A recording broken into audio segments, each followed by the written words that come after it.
My son, a doctor, and his lawyer wife demanded I sign over my $3.80 million house, or they'd try to have me declared incompetent. I just smiled and agreed to meet. But within minutes, they were the ones begging me to stop. I watched my own son, a man I taught to tie his shoes, and his wife, whose education I funded, lay out their plan, sign over my $3.8 million home, the one I built with his mother, or they'd declare me mentally incompetent. They thought I was just a tired old man, a problem to be managed. But they were about to learn they'd just poked a sleeping dragon. It was a late Sunday afternoon, the kind of gentle September warmth that felt like a memory of summer itself. I was in the garden on my knees, tending to the Carillon roses. Her favorites. A deep, velvety red with a scent that could fill the whole yard. Each bloom was a testament to the 30 years Caroline and I had spent in this house, turning soil, pulling weeds, building a life from nothing. The soil felt cool and honest in my hands. Out here, the world just made sense. Then I heard it. A sound that didn't belong. The crunch of expensive tires on my gravel driveway. It was the sound of impatience, of assertion.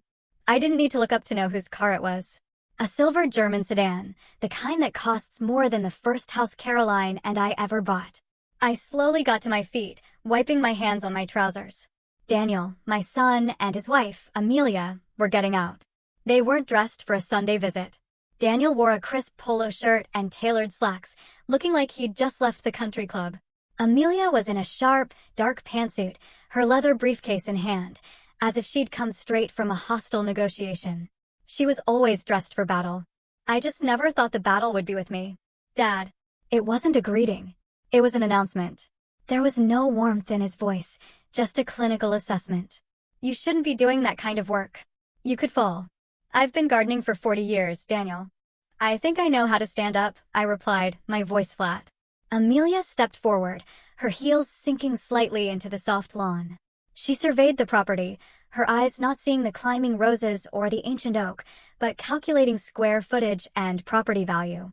Robert, she began, using my first name as she always did, a subtle power play to establish herself as an equal, not a daughter-in-law. We need to talk about some logistical streamlining. We've been running the numbers, and the upkeep on a property this size for one person is, well, it's fiscally irresponsible. Those words. Cold. Sharp. Fiscally irresponsible. They hung there, turning my sanctuary into nothing more than a line item on a spreadsheet. The house is paid for, Amelia. It has been for 20 years, I said, walking towards the stone patio. I didn't invite them in. Daniel followed, placing a hand on my shoulder. His touch felt proprietary, like a doctor examining a patient without their consent. Dad, it's not just about the money. We've been worried. We've noticed a certain cognitive latency in our recent calls. It's about mitigating risk factors.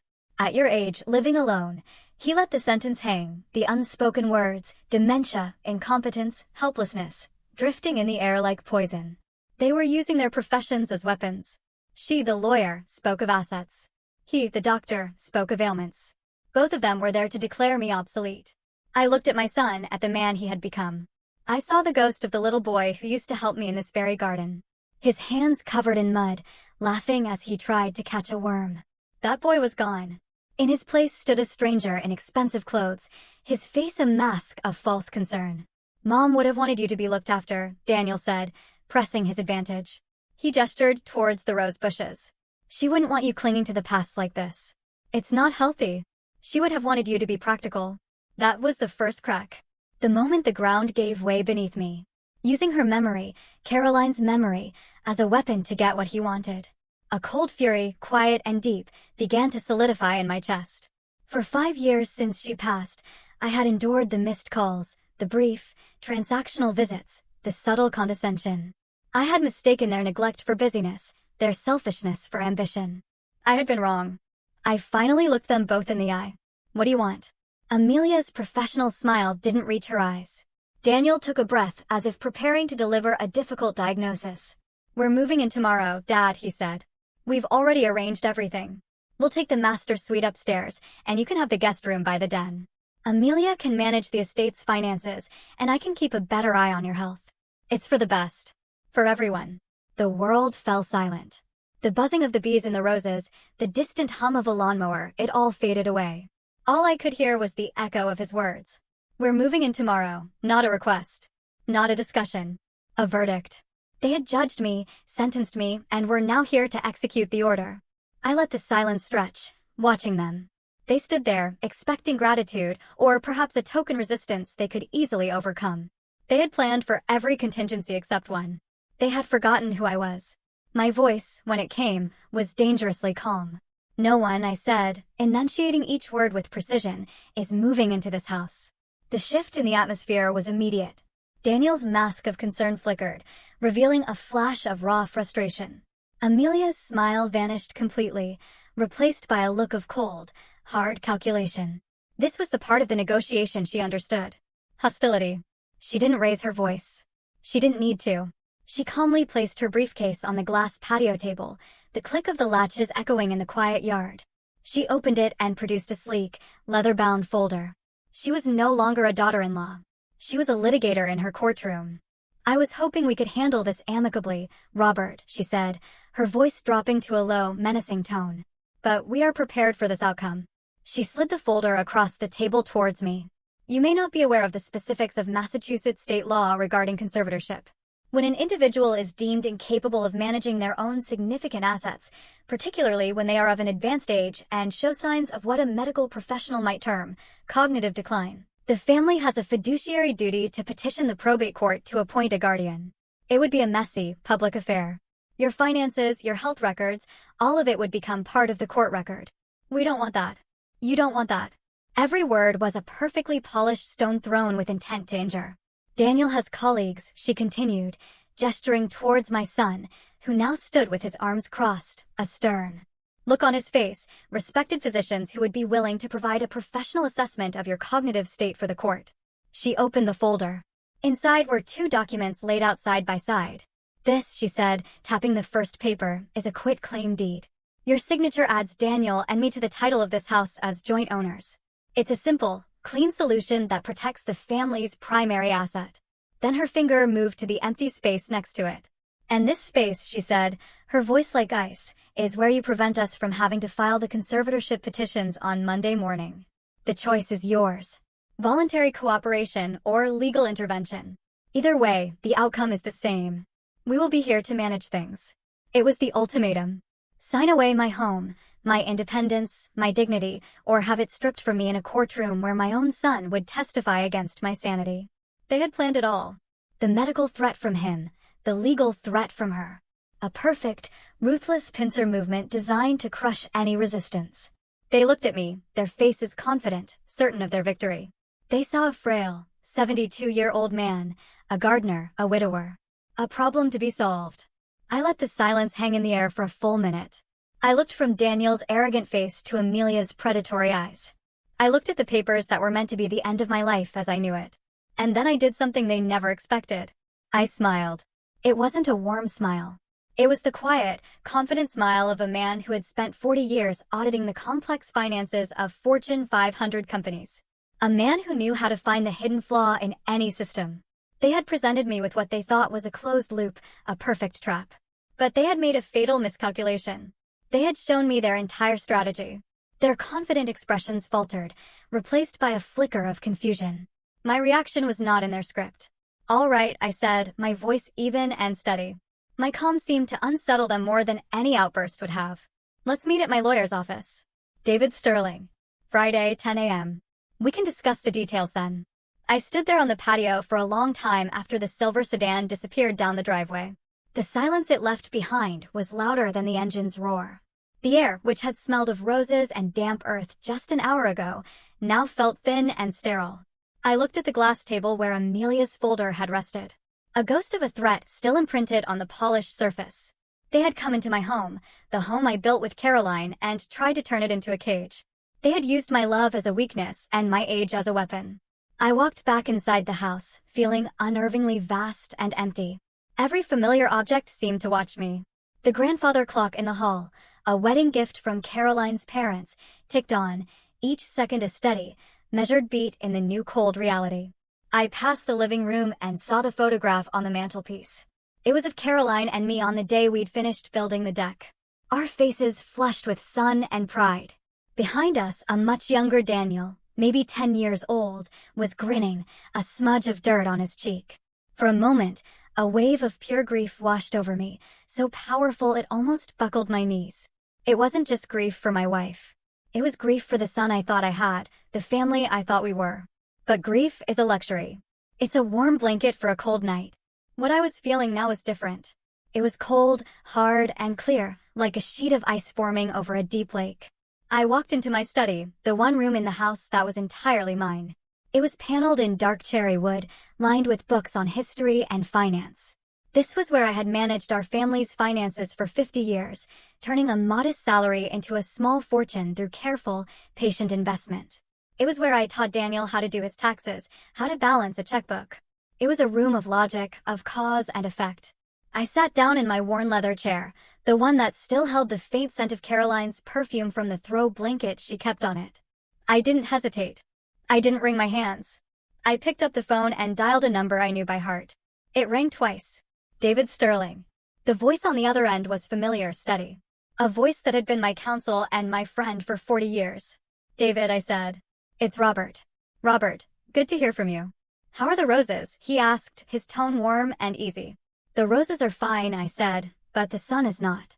The warmth in his voice vanished, replaced by the sharp focus of a lawyer. "What happened?" I recounted the entire visit. My voice a monotone, reporting the facts as if I were delivering an audit report. I told him about their unannounced arrival. Amelia's talk of asset optimization. Daniel's pseudo-medical concern about my cognitive latency. I told him about the ultimatum. The quitclaim deed or the conservatorship. When I finished, the silence on the other end of the line was heavy. Then came the explosion. "That ungrateful, arrogant little... He did what? After everything you've done for him? A conservatorship? I will tear that woman apart on the stand, Robert. I will make her regret ever passing the bar exam. We'll fight this. We'll get our own doctors. We'll get character witnesses. This is an outrage." "An absolute, David," I said, my voice cutting through his righteous anger. It was the same tone I used in boardrooms when emotions were running high and facts were being ignored. He stopped mid-rant. "Stop. I appreciate the fire, my friend. I truly do. But right now, I don't need you to get angry." I paused, letting the weight of my next word settle. "I need you to get everything." There was another beat of silence as David shifted gears. The loyal friend stepping back and the shrewd lawyer stepping forward. "Everything?" he asked, his voice now low and focused. "Define everything, Robert." "Start with the education files," I said. "All of them. Do you remember the tuition for Deerfield Academy? The 4 years at Yale for his undergrad? Pull the records for all of it." "I want a number." "I remember," David said quietly. Caroline was so proud. She was, I agreed, a lump forming in my throat. I swallowed it down. This was not the time for sentiment. "Then I want the records for the down payment on his first condo in Beacon Hill. The 20% I gave him as a gift after he graduated. The one he sold 2 years later for double the price, right before he met Amelia." "I have it," David confirmed. "It was a substantial gift." "It was," I said, "but there's one file in particular I need you to find. It's from the fall of 2005. It should be labeled DG Educational Loan." I could almost hear David frowning over the phone. "The med school tuition, Robert? I thought you paid for that outright. You told me it was a gift, to give the boy a clean start." I leaned back in my chair, looking at the ceiling. "That's what I told Daniel. That's what I let him believe. But it was never a gift, David. You and I know the truth. We drew up the papers together, remember? An official interfamily loan agreement for $350,000. We set a modest interest rate for percent compounding annually. You notarized it yourself. It was ironclad." The line was silent as the implications of what I was saying sank in. I heard the shock in David's voice. "My God, Robert," he finally breathed. "I had forgotten. You never once mentioned it again. You just let it go." "I let him forget," I corrected gently. "I told him he could start paying it back in small increments once he was established as a surgeon." He got established. He started making $500,000 a year, then $750,000. But the payments never came. I never asked. I thought his success was payment enough. I thought my son's happiness was my return on investment. I let out a dry, humorless laugh. "It appears I miscalculated the terms of that happiness. What do you want me to do?" David asked, his voice now a blade. "I want you to run the numbers," I said, my voice dropping to a near whisper. "Calculate the total principal and accrued interest on that loan over the last 20 years. I want a precise, legally indefensible number, down to the last cent. Then I want you to compile a complete financial history of every significant monetary gift I have ever given him, from his first car to that loan for his first practice that was also forgotten. Consider it done, David said. What's the next step? The next step, I said, looking out the window as the sun began to set, casting long shadows across the lawn, is to find me the best private investigator you know. Someone quiet, professional, and invisible. I have a strong suspicion that my son and his wife will be having a celebratory dinner tonight at a very expensive restaurant. They believe they've won. I would like to know what exactly they are toasting to. A grim understanding settled in David's voice. I know just the person. Robert, be careful. Oh, I'm not the one who needs to be careful anymore, David, I said. And a strange sense of peace washed over me. The grief was gone. The anger was gone. All that remained was the cold, clean certainty of the numbers. The audit has begun. After I hung up with David, I sat in the darkness of my study for a long time. The only light coming from the moon, casting a silver glow on the hardwood floor. The house was quiet, but my mind was not. It was alive, humming with the familiar energy I hadn't felt in years. The quiet fury had settled into a cold, clear purpose. The grief had been filed away. The auditor was back at his desk. I stood and walked not to my bedroom, but to the door that led to the basement. It creaked as it always did, a sound that Caroline used to say was the house groaning in its sleep.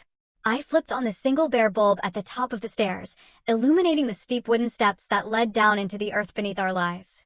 The air that rose up to meet me was cool and dry, smelling of old paper, cedar, and thyme.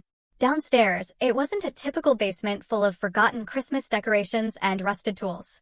This was my real office.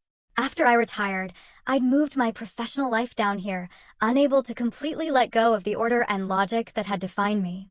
It was my sanctuary of numbers, a place where everything had a column, a ledger, a reason.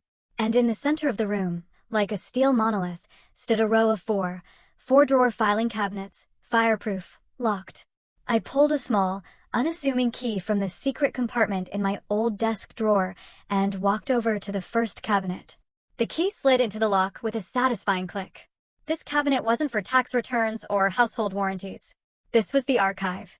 The unofficial, unspoken financial history of the Graham family. I slid open the top drawer. The hanging files moved with a soft whisper. Each tab perfectly typed, perfectly aligned. I wasn't a father looking through old memories. I was an investigator opening a cold case file. The case of my son.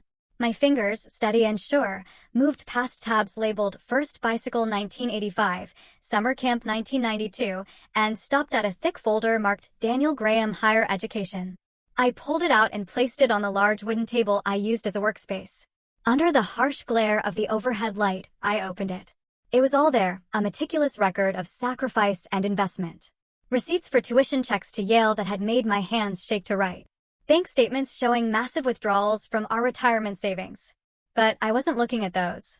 I was looking for the document David and I had spoken about. Tucked in the very back, in a sealed manila envelope, was the promissory note. Interfamily Educational Loan Agreement, $350,000. The signatures at the bottom were clear. Mine, strong and confident. David's, the flourish of a seasoned lawyer. And Daniel's, his was a quick, almost careless scrawl. The signature of a young man on his way to a brilliant future, signing a piece of paper his father had assured him was just a formality. I ran my thumb over his name. A formality? I had made a terrible mistake in judgment, allowing him to believe that. It was a mistake I was now going to correct.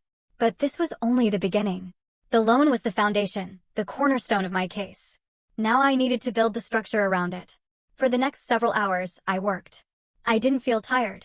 I didn't feel old. I felt a clarity of purpose that was like a jolt of adrenaline. I logged on to my old desktop computer, the one with the oversized monitor. The hum of the machine was a comforting sound.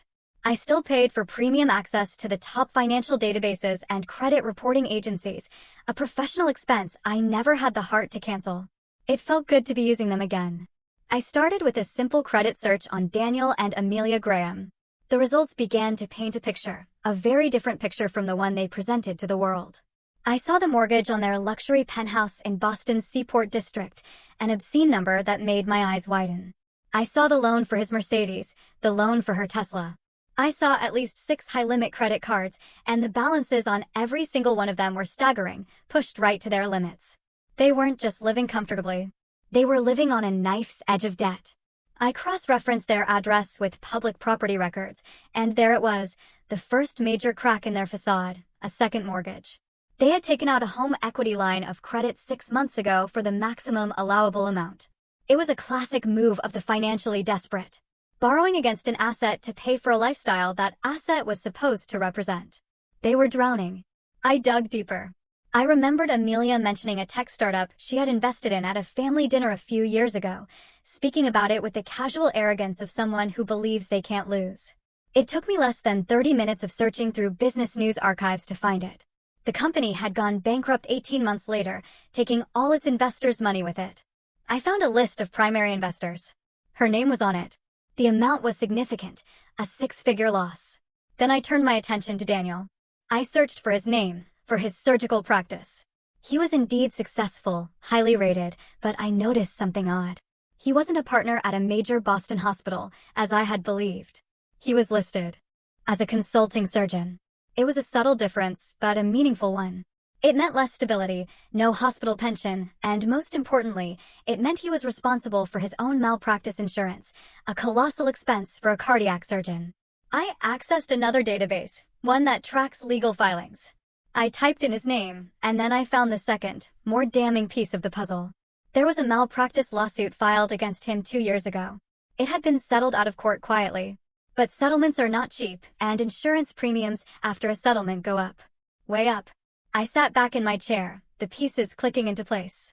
The expensive condo, the luxury cars, the failed investments, the lawsuit. It wasn't a picture of success. It was a portrait of desperation. They had built a beautiful, glittering cage of wealth, and now the walls were closing in. The monthly payments on their lifestyle must have been astronomical. His income was high, but not high enough to sustain this kind of hemorrhage. And then I understood their visit today. The ultimatum. The ugly talk of conservatorship. It wasn't a power play born from greed. Not entirely. It was a move born from sheer, unadulterated panic. They weren't trying to get richer. They were trying to stop from going bankrupt. My house, my $3.8 million fully paid for, debt-free house, wasn't a bonus for them. It wasn't an inheritance they were trying to get early. It was their only lifeboat. And they were willing to drown me to get to it. I printed every document. The credit reports. The mortgage records. The articles about the failed startup. The court filing for the malpractice suit. I stacked them neatly on the table. It was no longer a collection of papers. It was a weapon. A precise, undeniable, factual weapon. I was no longer just a father betrayed. I was an auditor who had just uncovered a massive, multifaceted fraud. And the perpetrators were my own son and his wife. I picked up the stack of papers. They felt heavy in my hands, heavy with the weight of 20 years of lies, of expectations, of a love that had been twisted into a financial instrument. I walked back up the stairs, leaving the light on in the basement. I didn't need the darkness anymore. Everything was now perfectly, terribly clear. The storm was no longer gathering. It was here, and I was its quiet, calculating center. The 5 days leading up to the Friday meeting were the longest of my life. I moved through my house like a ghost. The ticking of the grandfather clock, counting down the seconds to a confrontation I had spent my whole life avoiding. On the outside, I was quiet, going through my daily routines. I watered Caroline's roses. I read the morning paper. But on the inside, the auditor was working overtime, cross-referencing every fact, anticipating every move, and preparing the final, unchangeable report. David and I spoke every evening, our conversations brief, coded, like two generals planning a campaign on the eve of battle. The pieces were moving, the traps were being set. When Friday morning arrived, I chose my clothes with care. I didn't wear a sharp suit. I wore a pair of comfortable slacks and a slightly faded cashmere sweater, one of Caroline's favorites. I wanted to look soft. I wanted to look tired. I wanted to look like a man who was ready to give up. David picked me up, and we drove to his office in a silence that was heavy with unspoken strategy. David Sterling's law firm was the opposite of everything Daniel and Amelia represented. It was on the second floor of a historic brick building downtown, with floors that creaked and windows that looked out over a canopy of old oak trees. The air smelled of worn leather, old books, and brewing coffee. It was a place of quiet, enduring strength, not of flashy, transient power. We were seated in his conference room, a large mahogany table between us, when they arrived. They were 5 minutes early. A power move. They entered the room, not as family, but as a hostile takeover team. Amelia was dressed in a razor-sharp charcoal suit, her hair pulled back in a severe bun. Daniel wore a dark, impeccably tailored suit that probably cost more than my first car. His surgeon's hands clasped confidently in front of him. They radiated an aura of absolute, predatory certainty. I slumped in my chair, making myself look smaller. David had his files in front of him, but they were deliberately messy. A stack of papers that looked more like a desperate defense than a planned attack. Amelia didn't wait for David to begin. She sat down, placed her pristine leather briefcase on the table, and took control. "Thank you for meeting with us, David. Robert, we appreciate you being reasonable about this. Our goal here is simply to make this transition as smooth and painless as possible for everyone involved." Her voice was smooth, polished, the voice of a lawyer who had crushed bigger opponents than a retired accountant and his small-town lawyer friend. She slid a new, even thicker folder across the table. "I've taken the liberty of drawing up all the necessary documents. It's a standard quitclaim deed along with a durable power of attorney for financial matters. It's all boilerplate, really. It just formalizes the support structure Daniel and I will be providing for Robert moving forward." Daniel leaned forward, layering his false sincerity over her legal attack. "What Amelia is trying to say, Dad, is that we're doing this because we love you. We lay awake at night thinking about you and that big house all alone. What if you fell down the stairs? What if you had a medical emergency? This isn't about the house. It's about your safety. It's about our peace of mind." David adjusted his glasses, sighing as if the weight of the world was on his shoulders. He picked up one of Amelia's documents and squinted at it. "My client is perfectly capable of managing his own affairs, Amelia. This house is his primary residence, held in his name for over 40 years. You're asking him to irrevocably alter the title, to surrender a significant portion of his autonomy." He let his voice trail off, playing the part of an outmatched country lawyer perfectly. Amelia's smile was dismissive. "It's about protecting the asset for the entire family, David. Surely you can understand the concept of legacy preservation. We're simply ensuring that Robert's legacy is managed responsibly." She looked at me. "We're protecting you from yourself, Dad." I stayed silent for a long time, as we had rehearsed. I looked out the window at the swaying oak trees as if I couldn't bear to look at them. I let them fill the silence with more of their rehearsed lines, more of their poison wrapped in the language of care. They spoke about me as if I wasn't there, discussing which rooms they would redecorate first, the new security system they would install. Their arrogance was a tangible thing. A third presence in the room. They believed they had already won. They were just negotiating the terms of surrender. Finally, David turned to me. His face a mask of weary defeat. "Robert," he said gently, "what are your thoughts on this?" I drew in a long, shaky breath. I looked at my hands, clasped on the table. Then I looked up, directly at Daniel. My voice when I spoke was soft, tinged with a sadness I didn't have to fake. "I remember the day we brought you home to that house from the hospital, Daniel. You were so small. Your mother, she had the whole nursery painted light blue with little clouds on the ceiling. She did it herself, even though she was tired. She said she wanted your first dreams to be in the sky." I saw a flicker of something in Daniel's eyes. Irritation.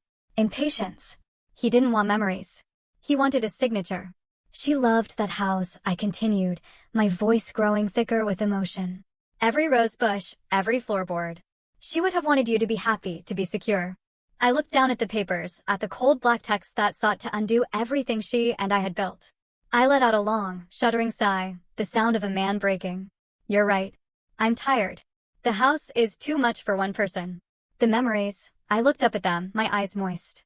"I'll sign the papers." The release of tension in the room was electric. Daniel's shoulders relaxed. Amelia exchanged a micro-smile with him. A flash of pure, undisguised victory. She slid the documents and a heavy, gold-plated fountain pen across the mahogany table. "I think you'll see this is for the best, Robert." The pen stopped just before my fingers. I reached for it, my hand trembling slightly. And then, just as my skin was about to touch the cold metal, I pulled my hand back. I looked up, my face a picture of vulnerability and confusion. "But, not today." Amelia's smile froze on her face. Her eyes narrowed. "What do you mean, not today?" It's a big step," I said, my voice faltering. "There are things in the house. Personal effects. Your mother's letters, her paintings. I need a few days to go through them. 2. To say goodbye to the life we had there. I need to get my affairs in order before this change happens. I can't just sign it all away in a moment. David jumped in, seizing the opportunity one had created. He sounded like a lawyer pleading for a small mercy. It's a reasonable request, Amelia. A humane request. The man is being asked to sign over his home. All he's asking for is a week. 1 week to prepare himself emotionally and practically.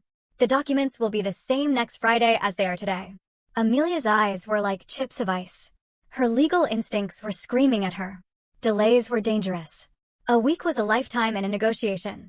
But Daniel, blinded by his victory, saw this as the final, pathetic plea of a defeated old man. He wanted to appear gracious in his triumph. He placed a hand over hers. "Of course, Dad," he said, his voice dripping with condescension. "We understand completely. It's an emotional time. Take the week. We're not monsters. We'll come by the house next Friday and we can sign everything then. In the meantime, we can start getting quotes from contractors for the upstairs renovation." Amelia was furious. I could see it in the tight clench of her jaw, but she was outmaneuvered by her husband's ego. She couldn't object without looking like the villain she was. She forced a tight, brittle smile. "Next Friday, then." They stood up, gathered their things, and left the office with the confident strides of conquerors. The heavy oak door clicked shut behind them, leaving David and me alone in the silent room. We didn't speak for a full minute. I watched the dust motes dance in the shaft of sunlight coming through the window. Then I slowly sat up straight in my chair. The slump in my shoulders disappeared. The weariness in my eyes evaporated, replaced by a focused, diamond-hard glint. David took the messy pile of papers in front of him and with one smooth motion squared them into a perfect, orderly stack. He looked at me, a slow grin spreading across his face. "Did they take the bait?" he asked. I picked up the heavy gold pen they had left on the table, feeling its weight in my hand. "Hook, line, and sinker," I said. That very evening, the city of Boston glittered with the cold, hard light of a million ambitions. While I was in my quiet basement unearthing the truth of the past, my son and his wife were downtown celebrating their version of the future. They didn't know they were being watched. They didn't know that every word they spoke was being captured, every triumphant laugh recorded for posterity. David had been efficient. The private investigator he hired was a man named Peterson, a former detective with a talent for blending into the background. Peterson was sitting at the bar of a ridiculously expensive steakhouse, a place with dark wood, dim lighting, and waiters who moved like ghosts. He nursed a glass of club soda and looked at his phone, a perfect portrait of a bored businessman waiting for a client. But the phone was not idle. Its microphone was aimed at a corner booth 2 tables away where Daniel and Amelia were raising their glasses. The first part of the recording Peterson sent me later that night was just the clinking of crystal. Then Amelia's voice, sharp and clear. "To a smooth transition," she said, the words laced with victory. "To finally getting what we deserved," Daniel replied, his voice thick with smug satisfaction. "They drink," Peterson noted. It was a $90 bottle of champagne. "I have to admit," Daniel said, a low chuckle in his voice, "the old man almost had me with that performance today. All that nonsense about Mom and painting the nursery. I thought for a second he was actually going to burst into tears. He really is getting soft in his old age." Amelia made a dismissive sound. "His emotionalism was a predictable variable, Daniel. An easy one to manipulate. It's what I told you all along. Frame it as a matter of his own safety. Appeal to his sentimentality, and he'll fold. He certainly compromised today." Daniel laughed. "A whole week. He needs a whole week to say goodbye to some old letters. It's pathetic." He shook his head in disbelief. "Let him have his week," Amelia said, her tone shifting from celebratory to all business. "It doesn't change the timeline. The moment his signature is on that quitclaim deed next Friday, I'll have it couriered to the county registry and filed electronically. By Monday afternoon, we will be legal joint tenants on the title. The asset will be secured." "And the bank?" Daniel asked, leaning forward, his voice dropping to a conspiratorial whisper. "I had lunch with Mark from the private banking division yesterday," Amelia said. Her voice was confident, assured. "I told him we were consolidating our family's real estate holdings. He's already prepared the paperwork for a home equity line of credit with a $3.8 million property as collateral, with no liens against it. The bank is prepared to extend a credit line that will wipe out everything in a single transaction." "Everything?" Daniel breathed, the relief evident in his voice. The credit cards, the second mortgage on the penthouse, the outstanding loan for your malpractice insurance. Premium. All of it gone? Our debt-to-income ratio will be pristine. Our credit scores will soar. She took a delicate sip of her champagne. We'll be clean. Daniel was quiet for a moment. I could picture him, his mind racing, seeing the escape hatch he so desperately needed. And then he finally asked, and then we wait, Amelia said. We play the part of the dutiful children for a year, maybe 18 months, just to avoid any appearance of impropriety. We do a few minor renovations, nothing too expensive, just enough to show we're improving the property. And then we sell. Sell the whole thing. Of course, sell the whole thing, Amelia said, a hint of impatience in her voice. Don't be sentimental now, Daniel. The house is a tool, nothing more. Its value is in its liquidity. With the proceeds from that sale, after capital gains, we'll have more than enough seed money for the practice, Daniel said, his voice filled with a greedy, boyish excitement. My own practice, the Graham Surgical Institute. No more hospital boards, no more bureaucracy, my name on the building. And for my campaign, Amelia added smoothly. An exploratory committee for a state Senate run requires significant initial funding. Amelia Graham for Senate. It has a certain authority, don't you think? They were quiet again, dreaming of the futures they were building on the ruins of my life. Then Daniel asked the question that sealed their fate. What about Dad? Once the house is sold, what do we do with him? Amelia's voice was utterly devoid of emotion. It was the voice of someone arranging a logistical problem, like booking a storage unit. I've already done the preliminary research on that. There are several top-tier assisted living facilities along the North Shore. Places with landscaped gardens, 24-hour nursing staff, planned social activities. I've earmarked one in Marblehead that has excellent reviews. Is that really necessary? Daniel asked. A flicker of something, maybe the last dying ember of a conscience. Daniel, be realistic, Amelia snapped, her voice cutting. We're not going to have him live with us in the city, and we can't have him living on his own. It's a liability. This is the most humane solution. He'll be comfortable. He'll have his meals cooked for him. And most importantly, she said, her voice dropping to a final, chilling word, he'll be supervised. Supervised. A problem to be managed and contained. The recording captured the sound of their glasses clinking together one last time. To the future, Daniel said. To the future, Amelia echoed. Peterson stopped the recording, paid for his club soda in cash, and walked out into the cool Boston night, leaving my son and his wife to finish their champagne. They were completely oblivious. They had no idea that in their moment of ultimate triumph, they had just given me the one thing I needed most. They had just confessed. And my quiet, patient auditor's report was now complete. The 7 days that followed the meeting at David's office were a masterclass in the art of silence. For Daniel and Amelia, it was a silence that began as a smug, self-satisfied quiet. They had won. The old man was defeated. They spent the weekend browsing online catalogs for kitchen renovations and high-end Italian furniture. By Monday, their silence had shifted to impatience. By Wednesday, it had curdled into a low-grade anxiety. They started calling. First, it was Daniel, his tone casual. Hey, Dad. Just checking in. Hope you're doing okay. The call went to voicemail. An hour later, Amelia tried. Her approach was more direct. Robert, it's Amelia. I'm just calling to see if you need any help with packing boxes. That call also went to voicemail. They left messages. They sent texts. All of them went unanswered. Their confidence began to fray at the edges. He's being dramatic, Daniel insisted to Amelia over dinner on Thursday night. I learned this later from Peterson's final report. He's sulking. He's trying to make us feel guilty. Let him. He'll be ready to sign tomorrow as promised. But Amelia, the lawyer, was not so sure. In her world, silence wasn't an emotional response. It was a strategy. An unanswered call was a red flag. A week of total silence from an opponent you thought you had beaten was a siren. She couldn't put her finger on it, but a cold knot of unease was tightening in her stomach. She was right to be worried, because my silence was not the silence of defeat. It was the silence of a workshop. It was the silence of a man who had a great deal of work to do and a very short time in which to do it. While they were picking out paint colors, I was meeting with a woman named Sarah, a discreet real estate agent David had known for years who specialized in private, off-market sales of high-value properties. While they were calling me and getting my voicemail, I was on the phone with the president of a national moving and storage company, arranging a logistical operation with military precision.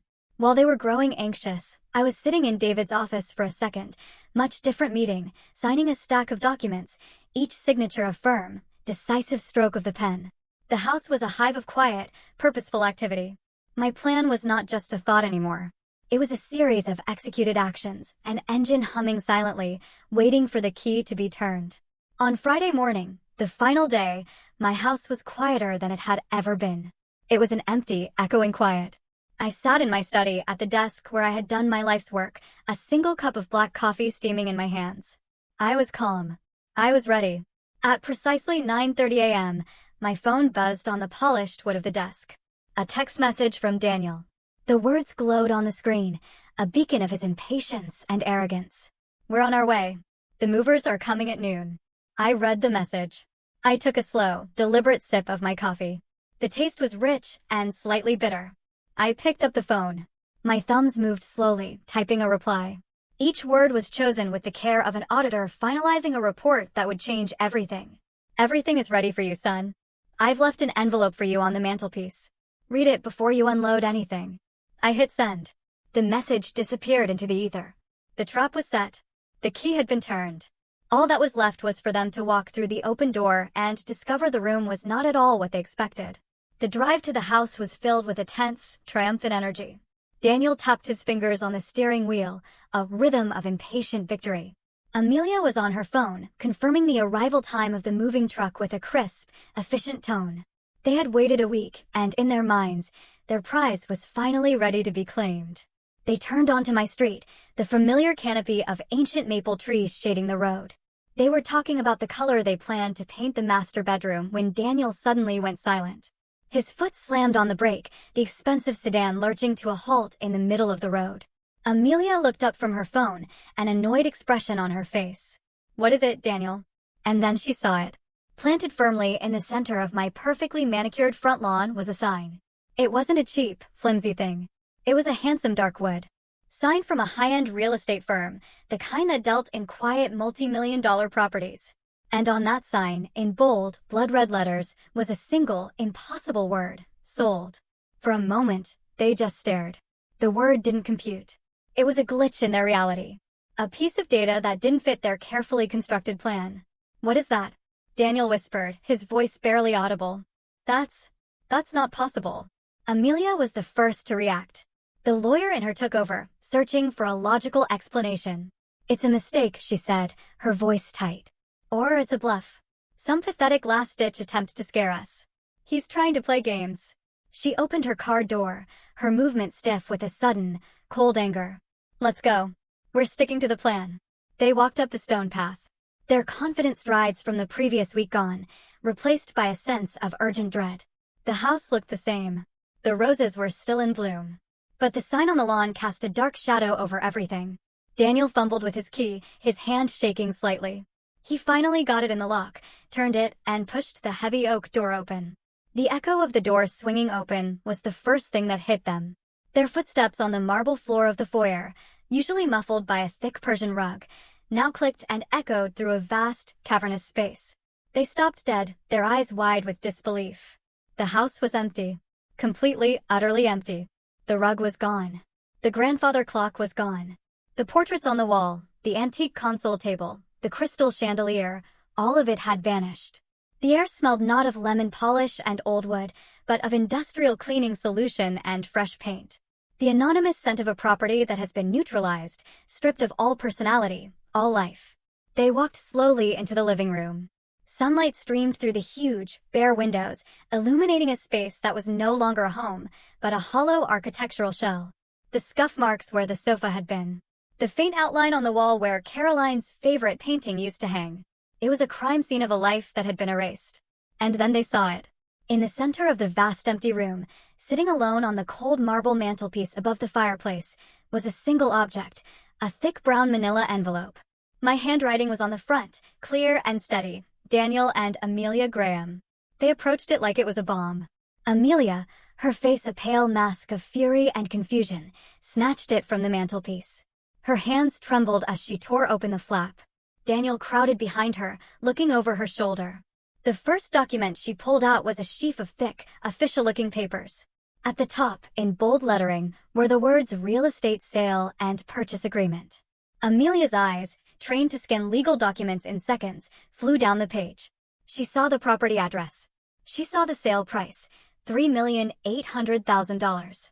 She saw the terms, all cash, no contingencies.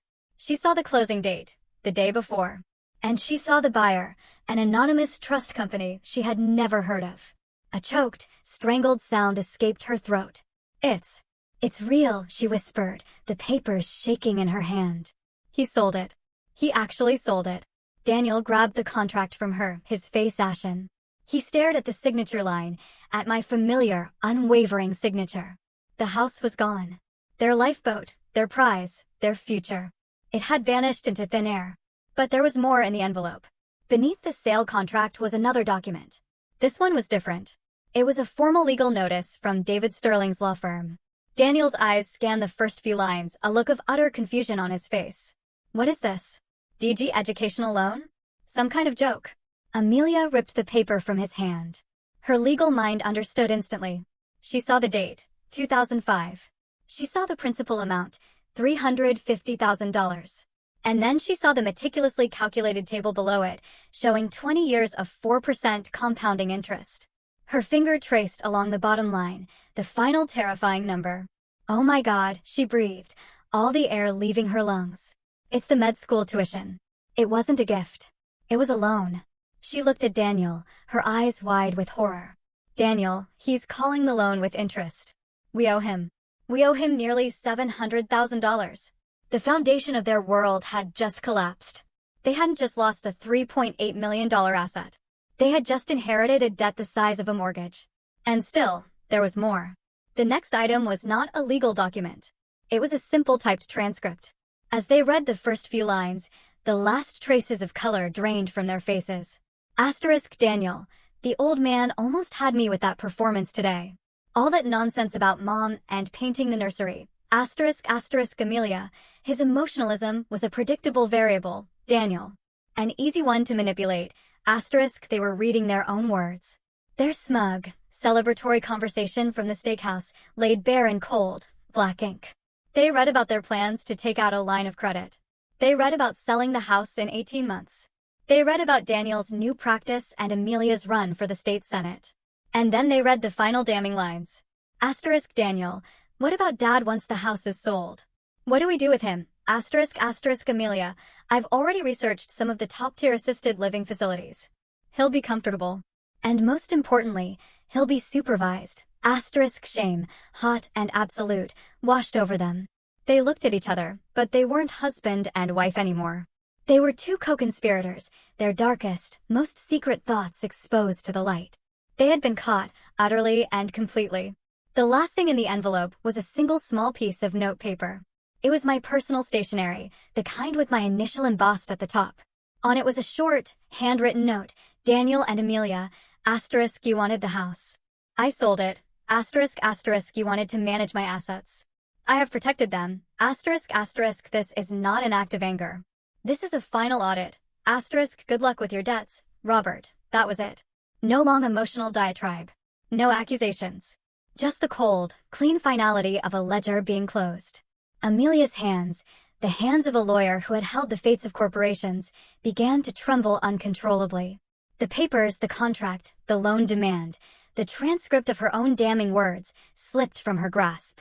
They fluttered down, scattering across the clean, empty floor at her feet. She stared at the mess, her perfect, controlled world shattered into 1,000 pieces. Daniel stumbled backwards, his legs unable to support him. He bumped into a wall where a family portrait used to hang, then slid down to the floor, collapsing in a heap. He sat there in the middle of the vast, empty room, surrounded by the echoes of his own greed. He looked at the scattered papers. He looked at his wife, who stood frozen in horror. And he finally understood. He had not been dealing with a tired, sentimental old man. He had been in a battle of wits with a master auditor, a man who had seen the fraud, gathered the evidence, and executed a judgment that was as swift as it was absolute. They had lost not just the house, not just the money. They had lost everything.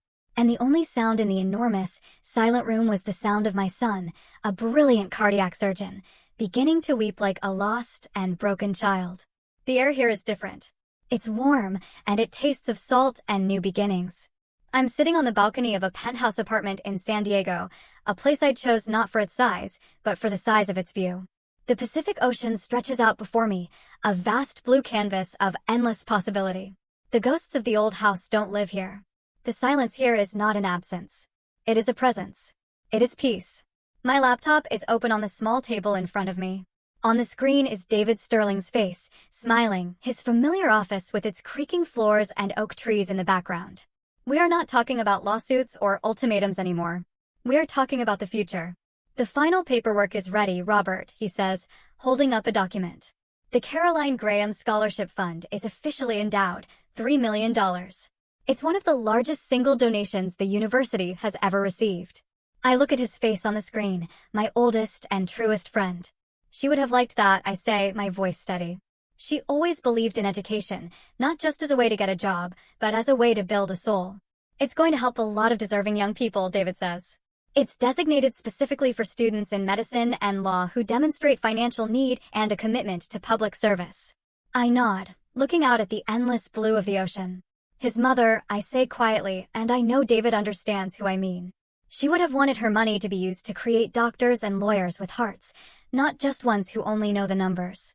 We finish our business, and David signs off with a warm goodbye. I close the laptop and the screen goes dark.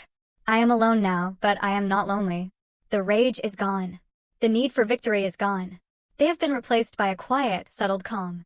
I have not destroyed my son. I have simply presented him with the bill for his own choices. The audit is complete. The books are balanced. On the table next to my laptop is a small silver frame. It holds my favorite picture of Caroline. She's laughing, her head tilted back, the sun catching the light in her hair. It was taken on this very coast many years ago, on a vacation where we dreamed of one day retiring to the warmth. I pick up my cup of tea. I look at her smiling face, and for the first time in a long, long time, I smile back. A real smile. It's the smile of a man who is free. A man whose dignity is his own again. The order has been restored. The true legacy has been protected. The game is over. And I have won.